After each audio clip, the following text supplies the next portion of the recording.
네, 안녕하세요.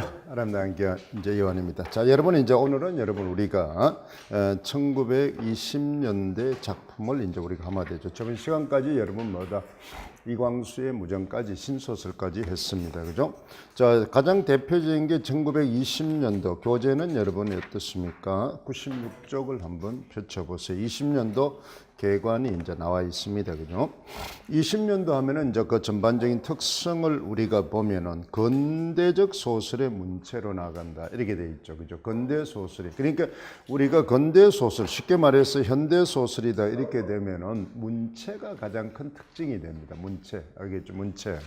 그러니까 현대 소설이다 아니다. 이 말은 바로 문체를 가지고 거의 구분한다. 이렇게 보면 됩니다. 문체는 이제 우리 세 가지로 봤죠.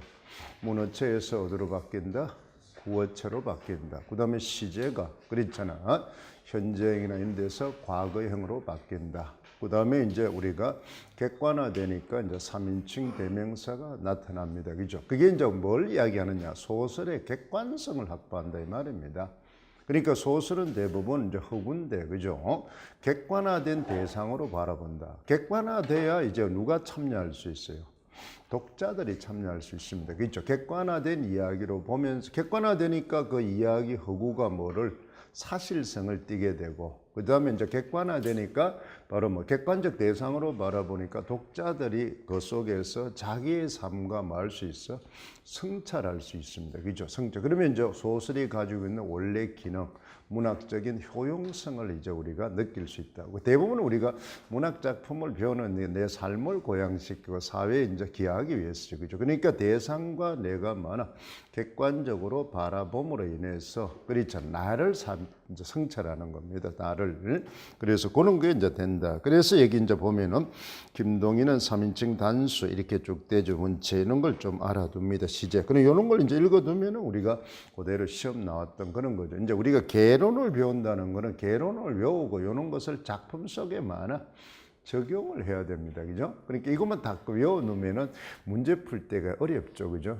요렇게. 그래서 기출을 자꾸 보고, 이런 지식이, 개론 지식이 어떻게 형상화되고 있더라. 그죠? 어떻게 문제화되고 있더라. 요걸 보면은 이제 개론을 익히는, 써먹는 방법을 배운다는 거죠. 그러니까 이제 1번 같은 특성이 이게 제일 중요합니다.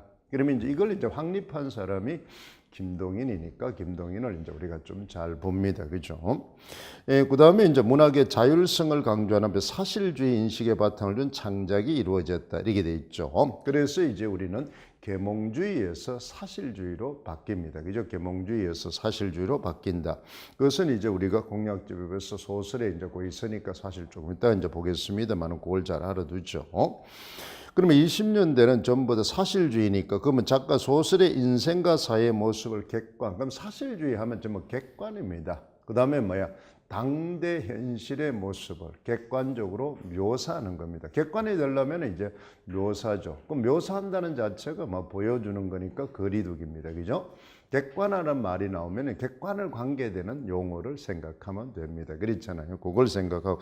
그렇게 해서 이제 소설 기법이 이제 거기도 아주 과학적인. 이제 우리가 보면은 현대시도 하듯 과학적 기법을 써라. 이렇게 돼 있잖아요. 그죠? 그러면 과학적 기법이라는 게 도대체 우리가 뭐냐? 그렇죠. 과학이라는 굉장히 합리적이고 체계적인 겁니다. 그죠? 그러니까 과학이라는 건 이성이잖아요. 이성, 논리성, 체계성 이런 것들입니다. 합리성. 그러니까 이제 우리가 말하는 감상주의나 이런 거는 바로 소위 말하는 감성이니까 주관적이죠. 주정적이고. 그렇죠. 그것은 객관성이 없다면 주관성이니까. 그렇잖아요. 그래서 이제 그러면은 이제 우리가 문학이 소설이 가지고 있는 많은 게 글이라는 책의 구성 요소별로 글을 써나갔다. 이런 이야기입니다. 그러니까 소설이 가지고 있는 틀을 잘 이해하고 이제 글을 쓴다 이런 이야기예요. 이론에 입각해서. 그러니까 거기에 있는 것처럼 보세요. 의외의 신중한 선택이다. 그것은 이제 문학이 우리의 특성할 때도 배웠습니다만은 언어 속에는 그 사람의 사유세계, 생각이 철학이 담겨 있다. 언어 예술이다 이랬으니까 언어라는 그 속에는 뭐 그 사람의 가치관, 세계관이 담겨 있다고 했잖아요. 그죠? 그 다음에 그 시대상이 또 담겨 있고. 그러니까 우리가 언어를 선택할 때 상당히 중요하다. 이런 이야기. 그러니까 우리가 여러분 보면 저 시에서도 30년대 가면 시문학파도 언어를 좋다간다 그랬잖아요. 그죠? 그런 것처럼. 그러니까 이제 언어 선택에도 굉장히 많아. 신중을 기한다. 이런 이야기입니다.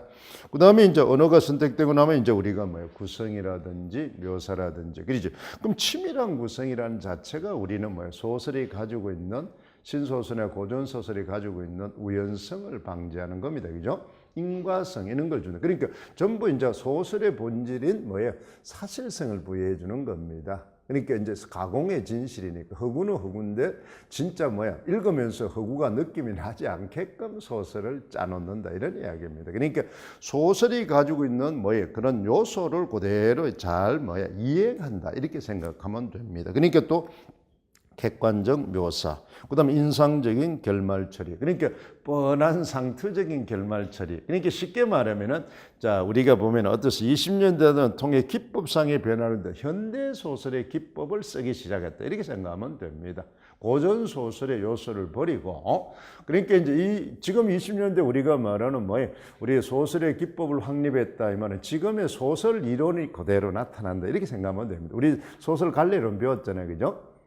갈래론을 배웠을 때 그러면 이제 대부분이 우리가 고전 소설은 해피엔드식 결말이고 인과응보고 그 있잖아 권선징악고 그렇게 해서 많은 거야 작가가 논평을 하고 직접 개입을 하고 이래 돼 있는데 우리는 많은 거야 그렇지 않고 결말 자체가 많은 거야 보여주기로 그렇죠. 이렇게 해서 이제 상상할 수 있게끔 만든다. 그러니까 소설 교육, 문학 교육은 상상력 교육이고 감수성 교육이니까 상상력을 정진시킬 수 있도록 구성을 짠다 이런 이야기입니다. 그러니까 구성이나 인물이나 문체나 사건이나 배경이 현대 소설의 틀을 확립했다 이렇게 생각하면 됩니다. 그러니까 소설 이론을 외운 게 그대로 많아 20년대 나타난다 이렇게 생각하면 됩니다. 그럼 어려운 게 하나도 없죠. 그게 우리는 보통 보면 20년 과학적 기법을 확립했다 이러면 도대체 과학적 기법이 뭘까? 이렇게 이제 고민을 하는데 그러니까 현대 지금 우리가 배우는 갈래론의 이론이 그때 본격적으로 확립이 됐다 이렇게 생각하면 돼. 그 전에는 지금 우리가 배우고 있는 갈래론에 많아 그런 본질이 좀 미숙한 게 몇 군데 있었다 이런 이야기예요. 그렇잖아요. 그러니까 갈래론을 딱 외워둬버리면은 그대로 그걸 이제 하면 됩니다. 그 다음에 이제 우리가 사회 비판 의식이 있다 이런 것 자체가 바로 뭐다? 우리가 먼저 20년이 가장 대표적인 거는 계급주의가 되겠죠. 계급주의도 사실주의입니다. 그런 걸 이제 계급주의 소설의 특성을 우리가 보면 되죠. 그 다음에 이렇게 이제 다양한 이제 우리가 어떻습니까? 사조가 생깁니다. 유미주의라든지 사실주의 이렇게 돼 있겠죠. 그래 보면 이제 우리가 바로 거기 사실주의를 이제 잘 봅니다. 그랬잖아요. 거기 유미주의도 보면은 그 있죠. 거기에 보면은 많은 게 예술지상주의다. 이러겠어요. 이들은 미적 쾌락만을 그랬잖아요. 예술적 가치가 평가된다고 미적 쾌락입니다. 심미적 기능. 그러니까 이제 그래도 왜 그러냐면은 보세요. 문학 작품 속에는 우리가 고유한 전통적인 가치를 보면 쾌락적 가치가 있고 교훈적 가치가 있잖아요. 그죠? 그런데 이제 교훈적 가치를 이제 완전히 배제하고 쾌락적 가치만의 절대성으로 여기는 걸 유미주의, 탐미주의, 예술지상주의라고 합니다. 근데 일반적인 소설에는 심미적 기능이 강하지만 그 속에 뭐도 있다? 윤리성이 있습니다. 그러니까 우리가 사회 통념에서 많은 거야 이행하고 있는 윤리성이 나타나요. 근데 유미주의에는 우리 사회 통념에서 이제 통할 수 없는 윤리, 도덕 행위가 나타납니다. 그러니까 도저히 인정할 수 없는 많은 거야. 행위들이 나타나요. 우리 도덕관념, 현재 도덕관념으로는 도저히 용납될 수 없는 행위가 나타나는 걸 우리는 뭐라 그래? 유미주의다. 이렇게 생각하면 됩니다. 그렇잖아요. 그러니까 이제 신미성, 현대 소설은 전부 다 신미적 가치인데, 쾌락적 가치인데, 그래도 우리 사회가 통념하는, 그랬잖아요. 사회 관습 속에 있는 윤리가 인정을 합니다. 그 틀 안에서 하는 거예요. 그죠? 그 틀 안에서. 근데 유미주의는 그 윤리적 틀을 완전히 깨부수는 겁니다. 그걸 고려하지 않는 겁니다. 그걸 이제 우리가 보면 돼. 그래서 내용보다는 뭐예요? 형식에 주저한다. 그래서 이제 김동인의 예술의 순수성. 그래서 예술지상주의라고 합니다. 예술 자체에 뭐예요? 절대성을 부여하는 거죠. 그래서 일반적인 유미주의는 아름다운 것에 대한 감각으로 순수하고 진실된 것을 추구하나 김동인의 세속적인 대표주의에 가까워 악의 아름다움을 드러내는 반도덕 무신태 이렇게 돼 있다. 그래서 이제 우리는 김동인은 뭐예요? 우리가 일반적으로 통념한 악을 뭐야? 아름답다고 이제 생각. 이런 걸 이제 우리 뭐 서구에서는 악마주의다 뭐 이렇게 이야기를 하죠. 그죠? 그렇게 이제 봅니다. 그다음 사실주의는 꼭 기억을 합니다. 그죠? 현실에 대한 객관적 이해를 바탕으로 합니다. 항상 현실을 이제 객관적 이해. 그래서 우리는 작가가 당대 현실의 문제를 찾아 당대 현실을 배경으로 그러니까 보세요. 당대 이 말이 항상 들어갑니다. 그다음 객관 이 말이 항상 들어간다. 그렇죠. 그다음 있을 수 있는 이 말이 그 말만 당대 현 객관 있을 수 있는 이 말이 쓰면은 다 뭐하는 게 사실주의가 됩니다. 당대의 인물, 당대의 현실, 당대에 있을 수 있는 그렇잖아요. 이걸 뭐야 객관적으로 묘사를 하는 겁니다. 그 말을 쓰면 거의 다 될 수 있어요. 그러니까 뭐냐면 당대에 있을 법한 주인공으로 하여금 있을 법한 만화 사건을 뭐 하는 거야 전개합니다. 그러니까 사실주의라면 뭐 하는 거야 당대 있을 법한 있을 수 있는 그렇죠 객관 이 말이 항상 들어가야 된다 이렇게 생각하면 됩니다. 알겠죠? 그러면은 이제 사실주의가 돼요. 전 사실주의는 전부 다 거리두기입니다. 알겠죠? 객관이니까 전부 그러니까 뭐야 기술 방식도 묘사합니다. 간접적인 뭐야 서술 방식이 되는 겁니다. 알겠죠? 간접적인 그러니까 대화와 뭐야 묘사와 대화를 통해서 나타낸다. 묘사와 대화를 통해서 거리두기를 통해서 나타나니까 그러면 작품의 전망 제시도 당대 현실에 있을 법한 가능성이 있는 또 많은 거야. 전망 제시도 많아. 바로 있을 수 있는 해결책을 제시하는 겁니다. 있을 수 있는 해결책을.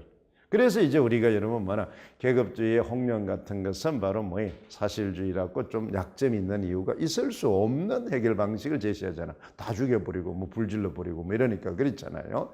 그러니까 그거는 이제 당대 현실에서는 그거는 있을 수가 이제 아주 좀 객관성이 없다 이 말입니다. 그런데 이제 거기서부터 탈출기는 그래도 객관성이 좀 있죠, 그죠? 그게 왜 단체를 해서 조직적으로 합리적으로 문제를 해결하려니까 앞에 거 비해서 그렇다 이 말입니다. 앞에 거 비해서 항상 비교니까 그렇죠. 그런 걸 이제 우리가 그래서 비판적 사실주의다. 그래서 거기 보면 당대 현실의 여러 가지 문제를 비판하거나 전망을 제시할 수 없을 경우 그 상황 자체를 제시하는 그러니까 비판만 하는 겁니다. 뚜렷한 해결책이 잘 없는 거죠. 그게 이제 우리가 우리가 홍념이나 탈출기 같은 게 거기에 많이 해당이 됩니다.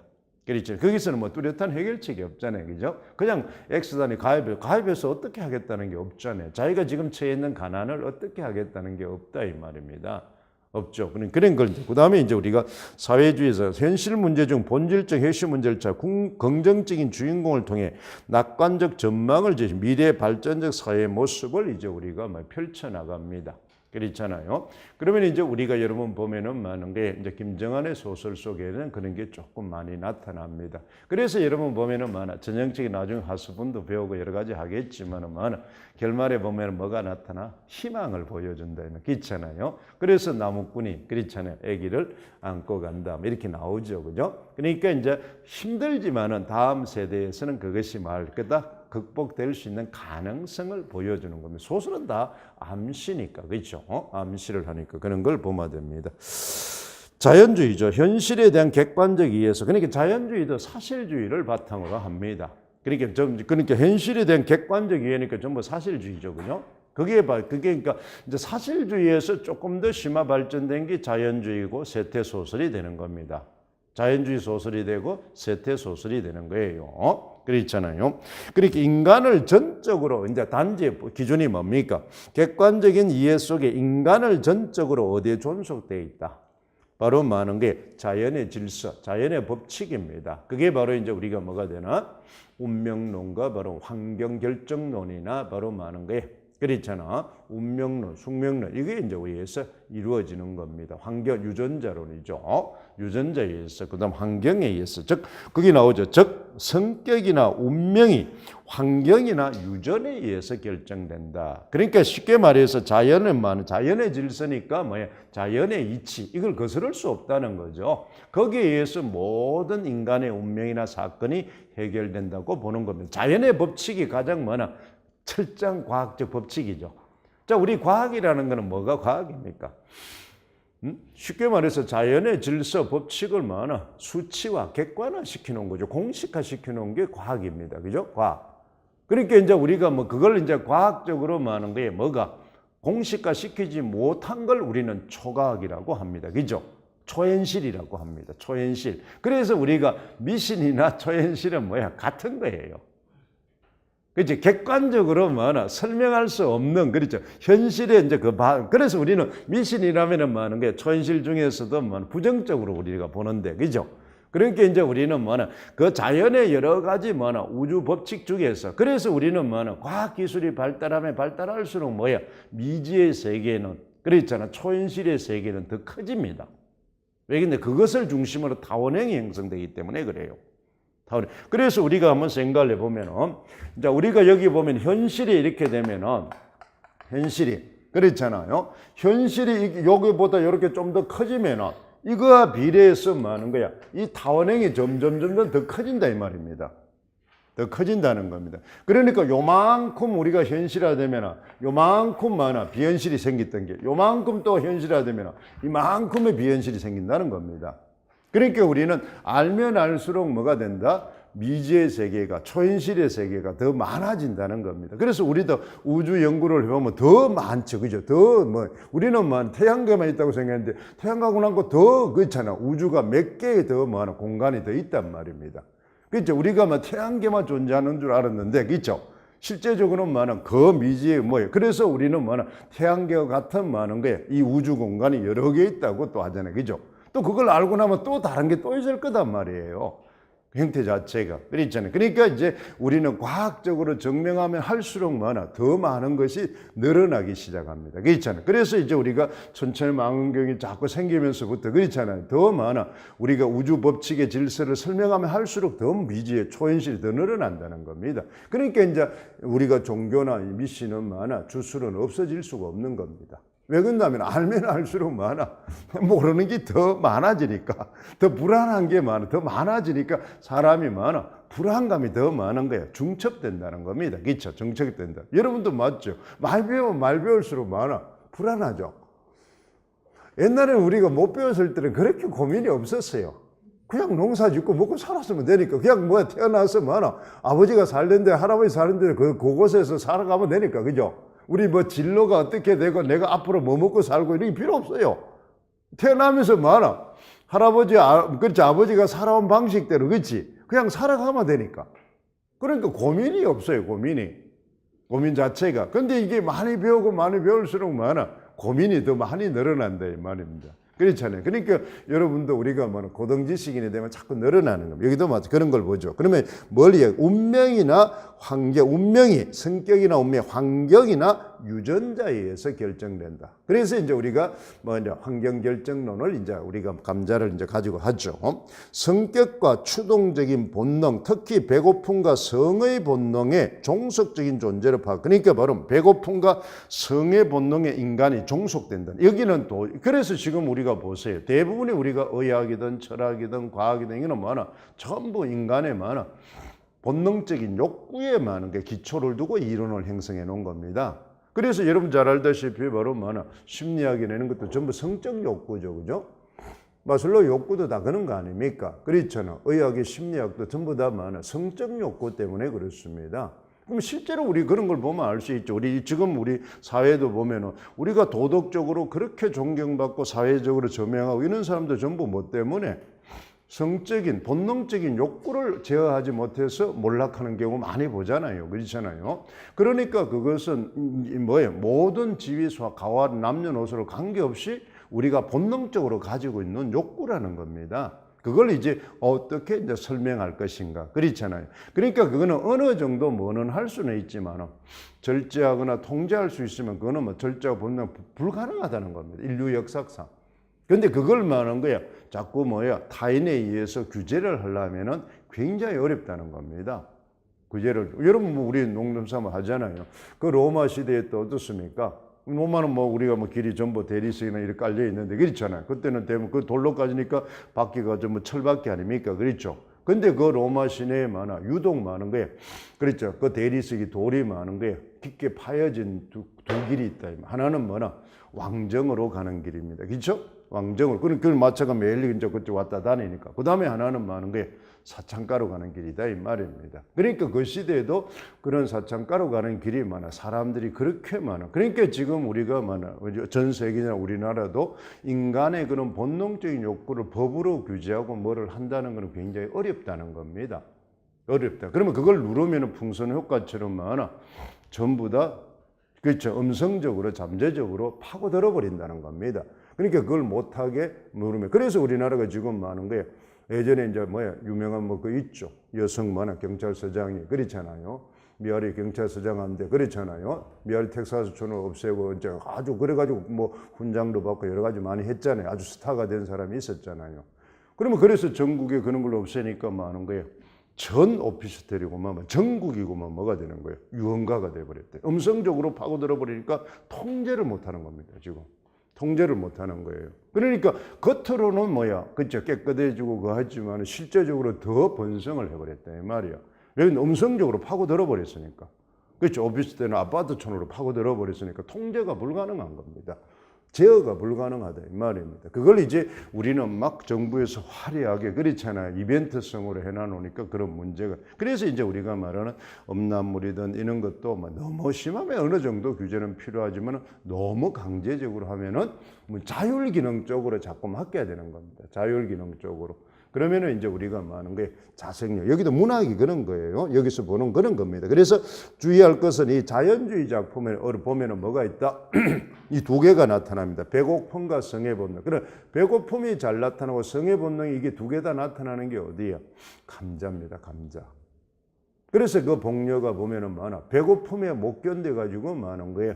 그렇잖아요. 자기의 많은 게 성을 팔게 되고 나중에는 이제 성을 팔았는데 그게 성의 노예가 되죠. 이제 배고픔이 풀렸는데도 그 성을 하는 거예요. 그렇잖아요. 억제를 못해서 결국 어디까지 갑니까?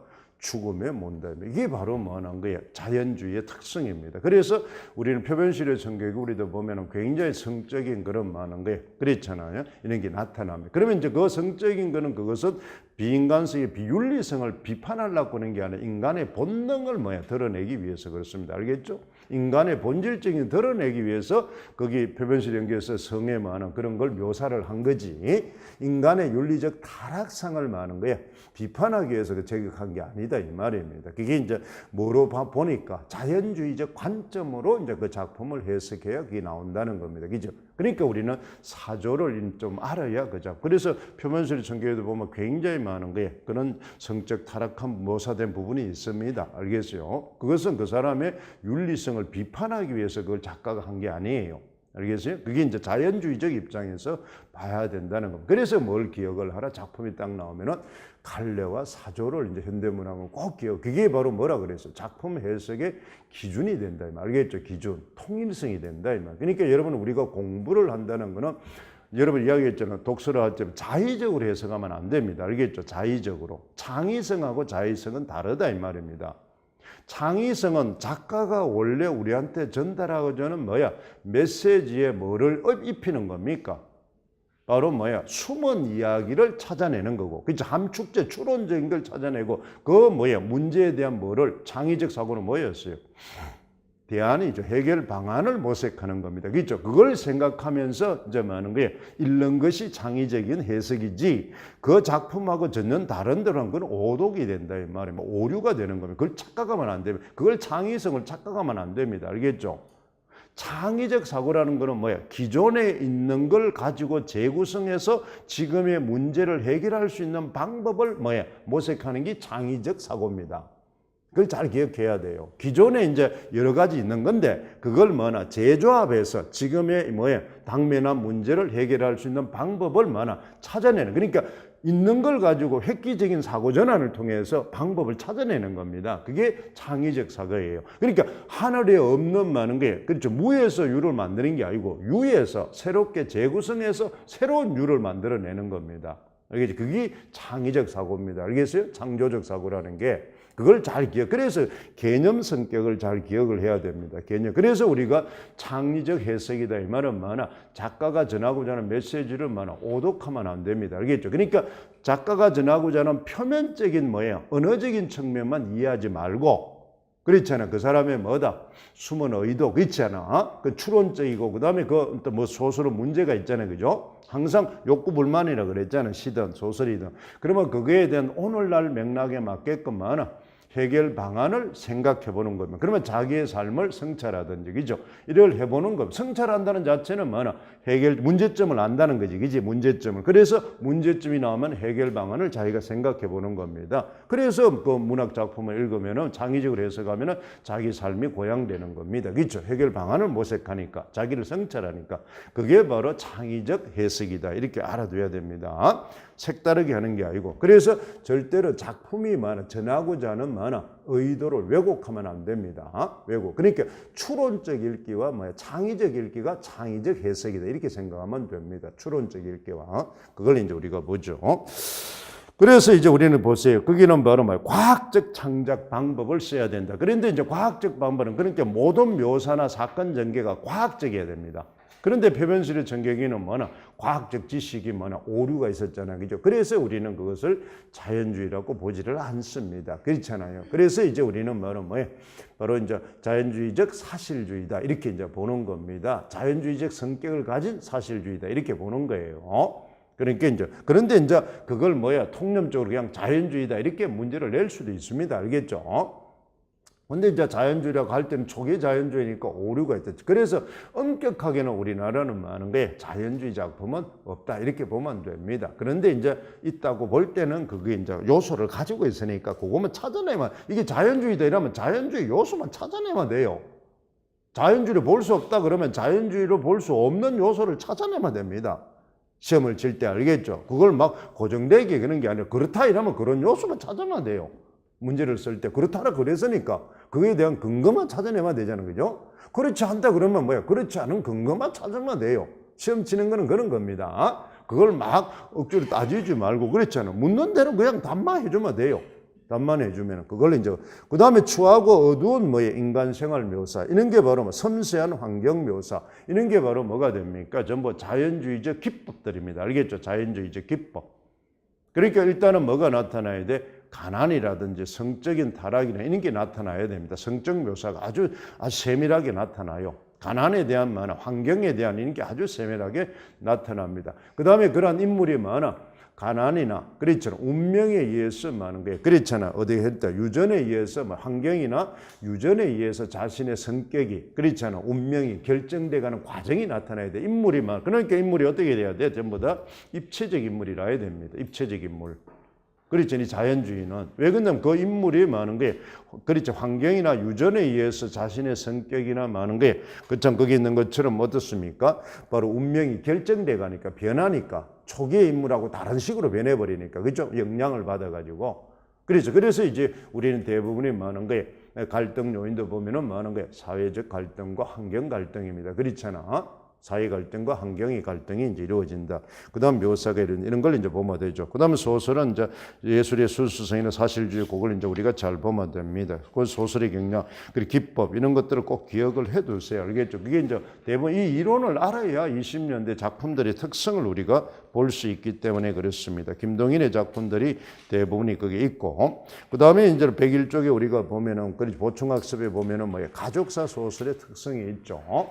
그것도 이제 갈래적인 특성을 잘 기억을 해야 됩니다. 그러니까 아까 말했던 유미주의의 특성을 기억하고, 사실주의의 특성을 기억하고, 계급주의 특성을 기억하고, 자연주의 소설의 특성을 기억하고, 가족사 소설의, 이 전부 하위 갈래죠. 하위 갈래. 그 갈래적 특성을, 그러니까 쉽게 말하면 어제도 우리 했지만 담화 관습을 익히는 겁니다. 그죠? 그럼 소설에 담아 관습을 익혀놓는 거예요. 이런 거는 개론 지식이니까 외우는 수밖에 없어요. 알겠죠? 외우는 수밖에 없습니다. 방법이. 그러면 외우는 방법은 뭐 소설은 뭐 간단하다 그랬잖아요. 뭐다? 주제, 구성, 문체, 인물, 사건, 배경. 그렇게 외우면 됩니다. 그러니까 특별한 그게 없어요. 그러면 제일 쉬운 거는 어떻게 하면 내용, 형식, 표현이죠. 그죠? 내용, 형식, 표현. 뭐 문학은 기본적으로 생각 못 외우면 그냥 일반적으로 외운다면 내용, 형식, 표현을 외우면 됩니다. 내용, 형식, 표현. 아니면 이제 소설이니까 뭐예요? 주제, 구성, 문체, 인물, 사건, 배경. 뭐든지 뭐로 외운다? 구성 요소로 외우는 겁니다. 구성 요소로. 알겠죠? 우리가 독서할 때도 뭐예요? 거래 구성 단위를 외운다 그랬잖아요. 그렇죠? 뭐든지 구성 요소로 외우는 겁니다. 구성 요소가 모이면 구조가 되니까. 그렇죠? 상위에는 구성 요소가, 하위는 구성 요소가 되는 거예요. 그게 구성 요소로 나누는 게 분석이 되는 겁니다. 분석. 그렇죠? 그 구성 요소를 상위어로 묶는 게 구조화가 되는 겁니다. 범주화가 되는 거예요. 구조화가 되는, 상위어로 묶어주는 걸 일반화, 구조화가 되는 겁니다. 구조화. 그렇잖아요. 구성 요소를 나눈 거를 우리는 뭐예요? 그랬잖아. 일반화니까 많은 거예요. 구체화가 되는 거고, 그렇잖아. 상세화가 되는 겁니다. 그걸 설명 방법으로 치면 분류가 되는 겁니다. 분석이 되는 거고, 그렇잖아요. 그걸 이제 기억하면 그 같은 말이니까 그런 걸 알아두면 됩니다. 그러니까 이제 가족사 소설의 특성을 한번 보면은 세대의 지속이 와야 됩니다. 세대의 지속이니까 거의 뭐나 구조가 뭐예요? 3대 구조를 지녀야 된다 이 말입니다. 세대가 지속돼야 됩니다. 그러니까 대부분의 1대, 2대, 3대가 된다. 그래서 우리가 3대 구조를 가지고 있는 겁니다. 3대 구조. 그 다음에 한 가족의 융성과 쇠퇴의 반복적인 순환 과정을 서술하고 변천하는 사회나, 그러니까 그게 바로 한 가족의 융성과 쇠퇴가 뭐 때문에? 바로 사회 변화와 연결시켜서 하는 거예요. 보여주는 겁니다. 사회 변화가 연결해서. 그러니까 한 가족의 몰락사를 여러 대에 걸쳐서, 그렇잖아. 한 가족의 몰락사를 뭐하고 연결시켜서 바로 사회나 역사와 그런 관련 속에서 하는 거예요. 이제 서술해 나가는 걸 우리는 가족사 소설이라고 이야기를 하는 겁니다. 가족사 소설이죠. 그래서 대표적인 게 우리는 염상섭의 3대나 그다음 최만식의 태평천하, 박경리의 토지 이런 게 거의 다가 3대는 이런 가족사서는 장편이겠죠. 그러면 이제 우리가 이걸 하면은 우리는 뭐다? 쉽게 말해서 고전 소설로 가면 뭐 해야 됩니까? 가정소설, 가문소설이 되는 거죠, 그죠? 그러니까 가문소설, 가정소설 초기에서 이제 후기로 갔을 때 전부 회장체로 변하잖아요. 고전 소설도 후기로 가면 전부 회장체 소설로 변하죠. 회장이라는 게 장편으로 변한다는 겁니다. 그러니까 이광수의 무정처럼 그래 회차가 번호가 몇 번 이렇게 붙었다. 회장. 장이 회차로 붙어간다. 이런 뜻. 그러니까 장편이 되는 거죠. 그죠? 장편이 되려면 복합적인 많은 게 구성 요소를 복합 구조를 지내야 되죠. 복합 구조를 지내면 인물이나 사건이 전부 복합적인 사건을 가져와야 됩니다. 그렇잖아요. 그래 여러 이야기가 섞이게 된다 이 말이에요. 그러면 특징을 보니까 이제 아까 말한 거고 그렇잖아요. 그다음 가족과의 갈등과 대립이 가족사 소설의 중요한 요소가 되는 거죠. 그래서 이제 우리는 가족사 소설하면은 가족 구성원의 갈등 유형을 찾아야 됩니다. 갈등 유형. 그래서 누구와 누구의 갈등이냐 이 말입니다. 누구의 갈등이냐. 인물과 인물의 갈등이겠죠. 그걸 이제 그래서 우리가 3대 보면은 우리가 할아버지와 자식 간의 갈등 그렇잖아요. 할아버지와 병화의 갈등 이걸 하는 겁니다. 그게 두 축이죠. 할아버지와 많은 거예요. 자식 간의 갈등은 우리가 바로 많은 거예요. 그렇죠. 경제적인. 그러니까 우리가 소위 말하는 세대 간의 갈등이 되는 거고. 그렇잖아. 세대 간의 갈등이죠. 세대 간의 갈등. 근데 이제 할아버지와 병화 간의 갈등은 계층 간의 갈등이 되는 겁니다. 그러니까 이제 1920년대 우리 사회상을 총체적으로 가족사 소설은 장편이기 때문에 총체적인 삶의 모습을 보여주는 겁니다. 그 시대상이 다 나타나는 거예요. 시대상이. 그걸 이제 사실주의니까 전부 또 보여주는 거죠. 그죠? 입체적으로 보여주는 거잖아요. 그죠? 그렇게 해서 이제 우리는 교육을 하는 겁니다. 근데 나중에 배우겠지만 3대는 거기에서 이제 가치관의 갈등인데 돈에 대한 갈등은 없어요. 둘 다 돈 좋아합니다. 할아버지도 그렇고 자식도 그렇고 그랬잖아요. 단지 그 돈의 용도의 차이입니다. 그렇죠? 돈의 쓰임을 어디에 두느냐 이 말입니다. 족보하는 데 있느냐, 교육 사업에 있느냐, 그렇죠? 그 차이죠, 그죠? 돈의 절대성은 다 가지고 있어요. 가지고 있다. 그래서 그게 이제 그 가문이 비판이 되는 겁니다. 왜냐하면 속물주의적 사고를 다 가지고 있으니까 할아버지든 자식이든 손자든 다 속물적인 속성은 다 가지고 있으니까 비판이 되는 겁니다. 그러니까 몰락할 수밖에 없죠. 그런데 이제 그 농대는 이제 그게 바로 세대 차이가 생기니까 가치관의 차이가 생기는 거죠. 근데 이제 병하고는 계층의 갈등이 생기는 겁니다. 가진 자와 못 가진 자의 갈등 구조니까. 그렇죠? 그러니까 당시 이념 세계를 또 잘 반영하고. 그러니까 당시에는 세대 간의 가치관의 갈등뿐만 아니라 계층 간의 갈등도 심각한 시대였다. 이렇게 이제 보는 겁니다. 그렇잖아요. 그게 이제 사회 문화적 맥락을 이제 보는 거죠. 그런 걸 이제 자꾸 해석을 해내는 겁니다. 해석. 그렇죠. 소설은 전부 다 추론적 이해를 잘해야 돼요. 해석을 잘해야 됩니다. 그 다음에 이제 우리가 보면 있죠. 밑에 있죠. 가족사 소설의 이제 발전 과정이 이게 이제 바로 3번이 바로 문학사적 맥락입니다. 문학사적. 현대 가족사 소설은 어떻게 해서 이제 이어져 왔느냐 이 말이에요. 이것도 알아야 됩니다. 이게 문화산물이니까. 문학은 문화산물이니까 문화가 개성, 발전, 창조돼 가는 거죠. 그런 걸 이제 그게 문학사적 맥락이 되는 겁니다. 그 다음에 4번은 가족사 장점은 가족사의 역사를 통해서 그러니까 이제 쉽게 말해서 한 가족의 몰락사는 많은 거예요. 결국 뭐다? 우리 사회의 몰락사입니다. 그러니까 가족은 뭐예요? 우리 사회의 전형을 보여주는 겁니다. 그래서 대부분의 우리는 뭐 하는 거예요? 가족사 소설이 아닌 사회 소설들은 전부 뭐예요? 한 시대의 전형을 보여주는 겁니다. 그게 대표적인 게 우리는 뭐다? 60년대나 70년대 우리 사실주의 소설 보면 우리들의 일그러진 영웅 그렇잖아. 우상의 눈물. 이게 전부 뭐로 돼 있어? 공간이. 학교 배경으로 돼. 그러니까 학교는 많은 거예요. 또 다른 작은 사회잖아요. 가정도 가장 작은 우리 뭐예요? 사회 단위가 가정이잖아요. 가정. 그렇죠. 그래서 이제 우리는 한 가정이 나온다. 그럼 가족사수는 한 가정이죠. 그 다음에 많은 게 우리 집에 읽은 우상의 눈물은 뭐 학교죠. 그러면 그것은 바로 뭐라 그랬어? 우리 배웠을 때 우리 사회의 축소판이다. 이렇게 배웠잖아요. 그죠? 그래서 우리는 전형이 되는 겁니다. 사실주의가 되는 겁니다. 작은 단위 그 속에서 모순을 많은 것 통해서 우리는 뭘 한다? 당시 사회나 국가의 모순을 추론하는 겁니다. 그게 바로 사회소설의 특징이다 이 말이에요. 그런 걸 이제 우리는 읽어내는 겁니다. 읽어내는 거예요. 그러니까 그냥 우리가 상투적으로 객관적 지식만 개념을 외운다고 되는 게 아니에요. 그러니까 문학의 본질을 가지고 자꾸 재구성해내는 습관을 들여야 됩니다. 알겠죠? 자꾸 추론하는 습관을 들여야 돼요. 추론하는 습관. 그러니까 뭘 자꾸 공부를 하라? 사고구술을 자꾸 해야 됩니다. 알겠죠? 사고구술. 그러니까 자꾸 여러분이 배웠던 기본 지식을 가지고 계속 기능을 가지고 작품을 실제를 공부하니까 실제를 하기 위해서는 우리 교과에서 뭐 배웠어요? 지식과 기능을 배웠잖아요. 그죠? 그러니까 지식과 기능을 실제에 자꾸 응용하면서 재구성해내는 겁니다. 사고구술을 해내는 거예요. 그렇잖아요. 목적에 맞게끔. 그 습관을 들여야 문학을 잘할 수 있습니다. 그냥 단순 수평적으로 외워가지고는 문학이 힘들어요. 늘지를 않습니다. 늘지를 않아요. 그때는 배운 것 같지만은 늘지를 않는다, 지식이. 그랬잖아요. 그러니까 매년 해도 똑같이 됩니다. 매년 해도. 그런 걸 잘 기억해야 돼요. 그 다음에 마지막에 이제 우리가 보면은 또 있죠. 일반적으로 근대에서는 개인이 바로 사고와 행동의 자율적 주체라는 신념 개인의 경험 진실을 탐구하는 노력의 과정에 발생한 정책되는 것을 감안할 때 가족 소설의 형태가 존재하는 것은 대단히 흥미로운 사실을 알 수 없다. 가족이라는 집단 삶의 테두리를 강조하는 서상이 분명히 정근대적 문학 관습의 전형일 것이다. 이렇게 돼. 그러니까 이제 가족 단위로 그게 이제 우리가 가문 소설이나 고대 소설에 그치 가정 소설에서 온 겁니다. 그걸 이제 우리는 이제 이렇게 확대해. 근데 밑에 있죠. 하건찬의 순환이 되는 바로 많은 게 단편 소설 정토 모형적 가족 소설을 볼 수는 없습니다. 가족 소설. 왜 그러냐면 이것은 바로 제목의 암시 역사의 변화에서 한 가족의 부자이 되게 순환과 그렇잖아. 그러니까 순환이 되니까 많은 거예요. 뭐에 초점을 둡니까? 사건과 인물입니다. 그래서 제목을 보고 소설의 요소를 찾는 거예요. 거기에서 집중적으로. 그러니까 여러분이 이 작품에 뭐를 집중적으로 공부할 것이냐는 제목에 있어요. 제목. 순환이대 이러면 뭘 찾습니까?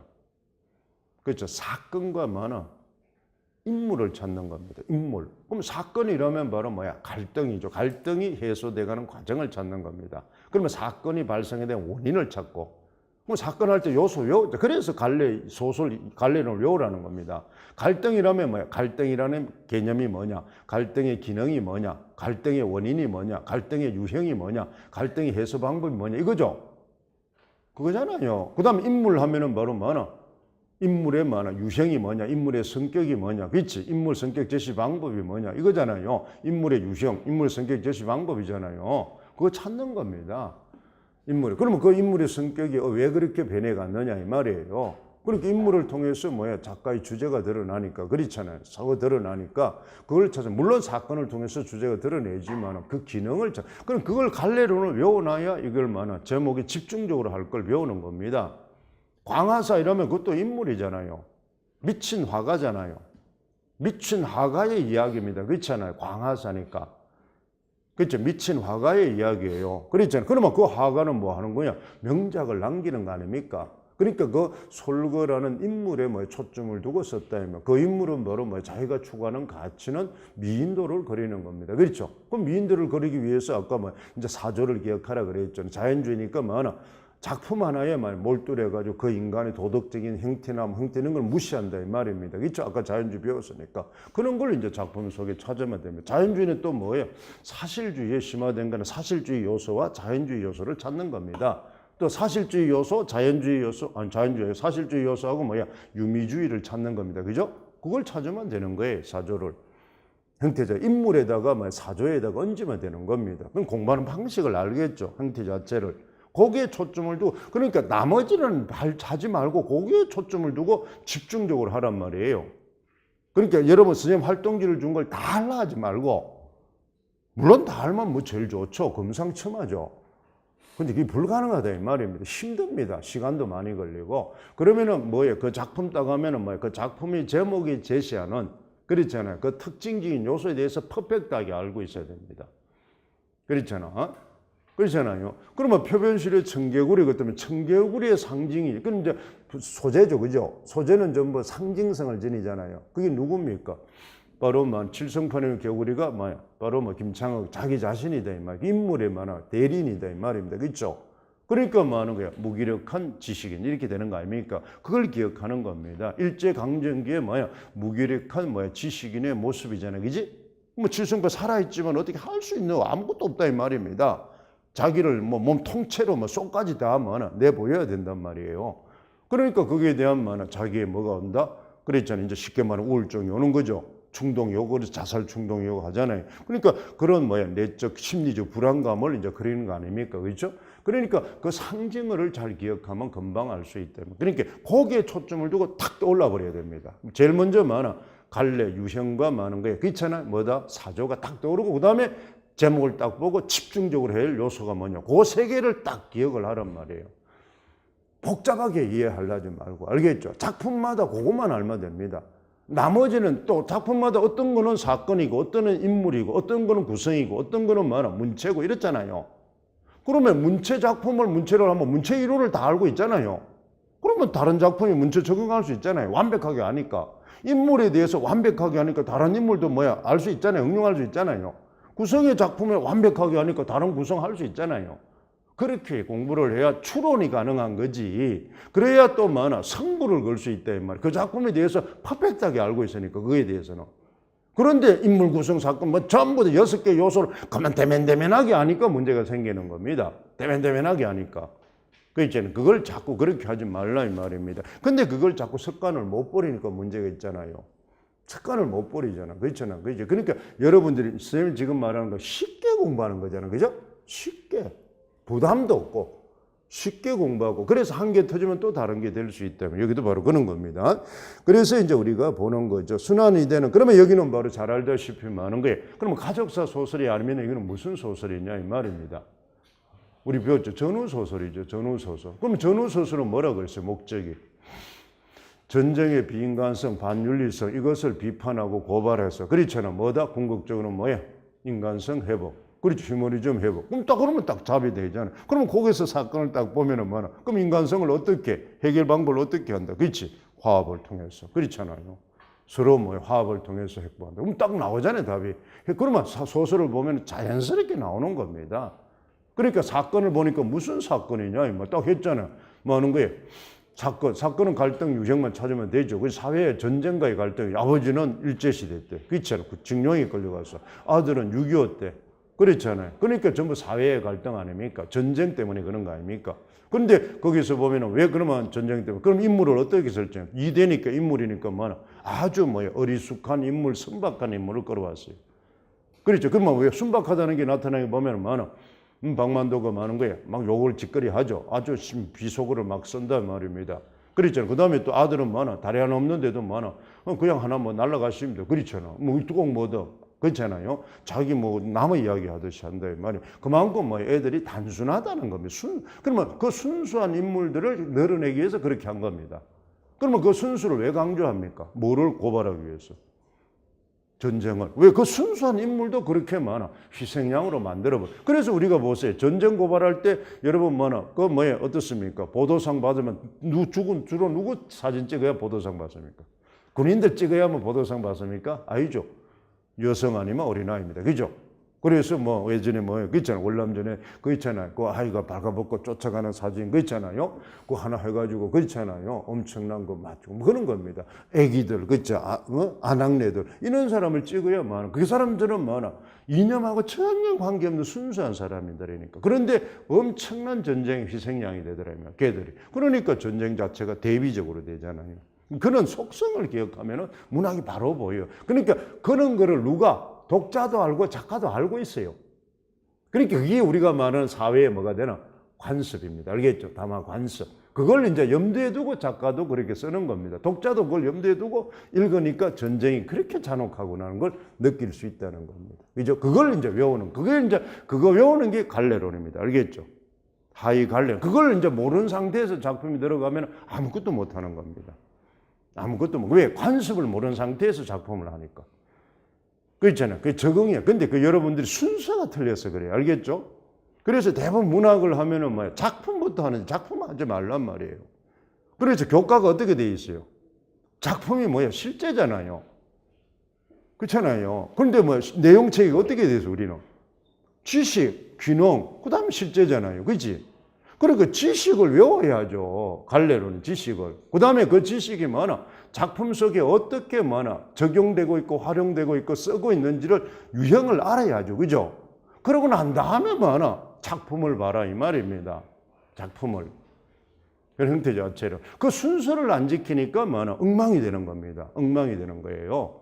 그러니까 여러분은 그런 게 있잖아요. 여러분도 운동하는 사람도 있죠. 정통으로 배운 사람하고 레슨 안 받고 그렇잖아요. 강사들한테 지도 안 받고 지 혼자 한 놈하고 게임 나중에 하기는 둘 다 잘해요. 그런데 이 새끼는 폼이 엉망입니다. 늘지를 않아요. 몇십 년을 해도 늘지를 않습니다. 그러니까 쉽게 말하면 혼자 즐기기는 좋지만은 경기를 하면 져요. 여러분 우리 수영 같은 건 촌놈들 수영하면 그렇죠. 생존 수영은 아주 강합니다. 빠져 죽지를 않습니다. 왜? 어릴 때부터 물속에서 치고 놀았으니까. 그런데 수영 경기대가 나오면 그냥 깨져버린다 이 말이야. 그런데 많은 거야. 초등학생들 수영 배우러 가가 몇 달만 배우면 경기 나가면 잘합니다. 왜? 근데 속력은 아주 좋아요. 걔들은 그렇죠. 폼도 좋고. 근데 몇십 년을 수영했지만은 못한다면 게임을 하면은. 왜 그러냐면은 뭐가 되는 거야? 순서를 지키면서 배우지 않아서 그래요. 순서를. 그러니까 순서를 배워서 지키면은 속도가 굉장히 빨라져요. 남이 보기도 좋습니다.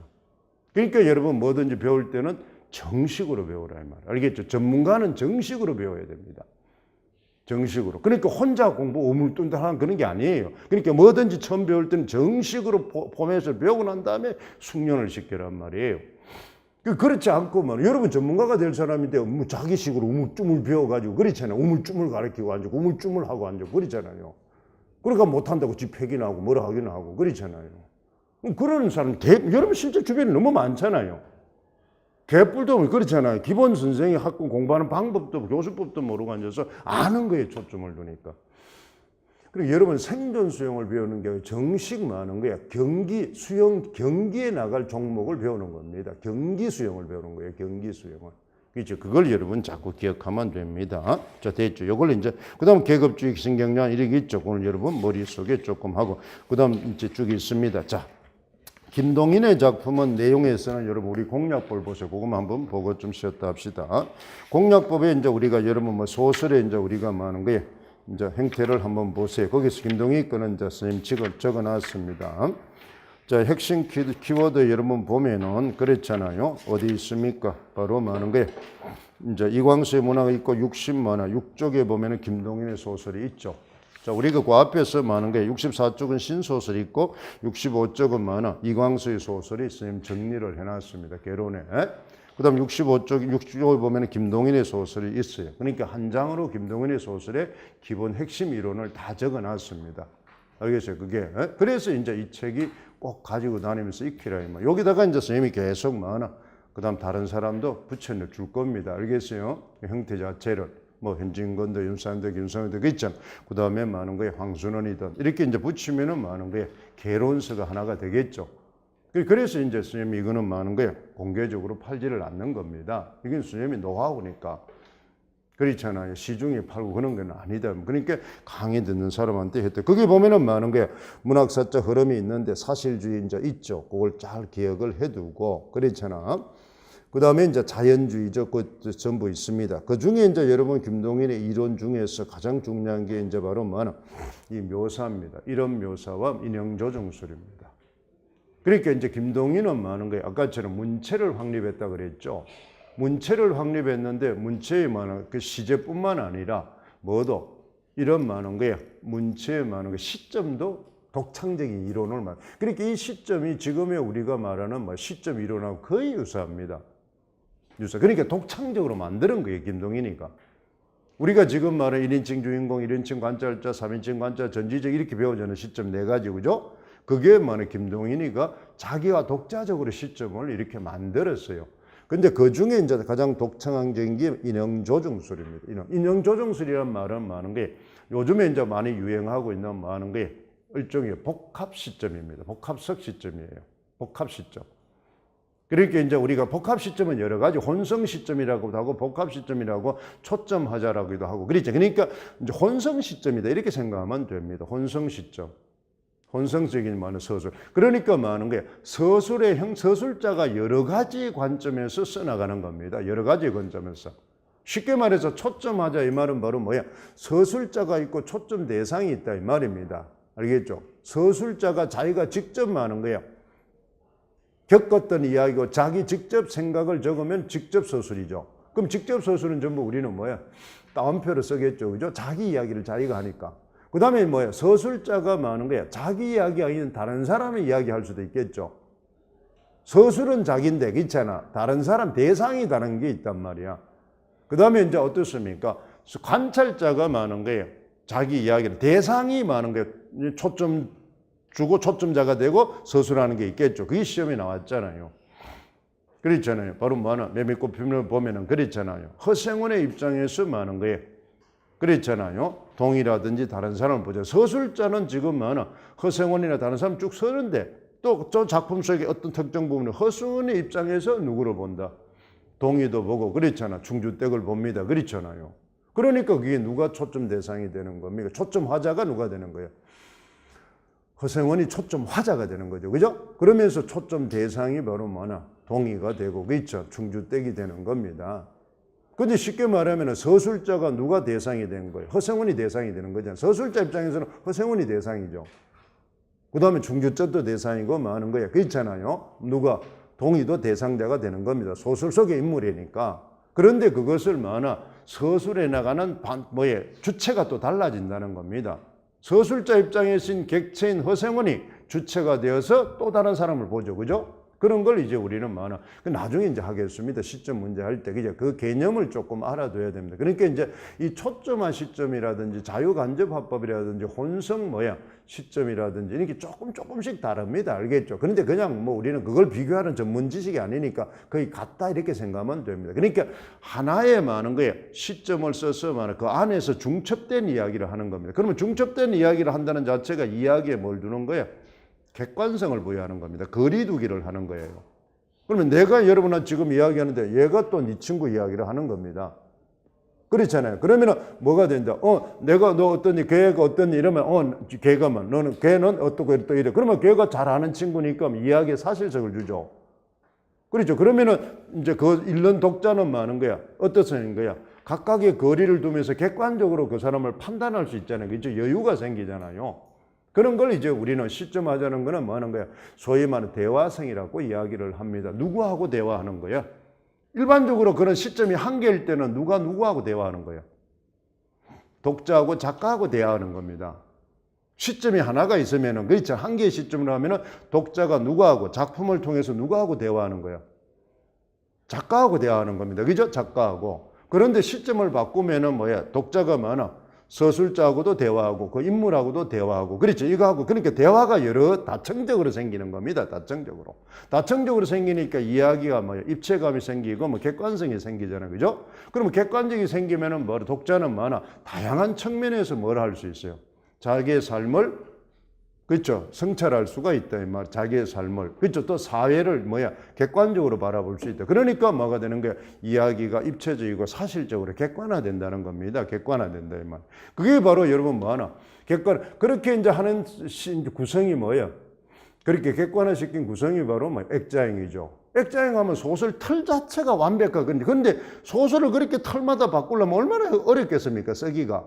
그래서 이제 우리는 뭐 혼성 시점이나 초점하잖아요. 그렇지? 이런 걸 해서 그때마다 사안마다 생각마다 그걸마다 엄격한 의미로 보세요. 우리가 뭐 하는 거예요?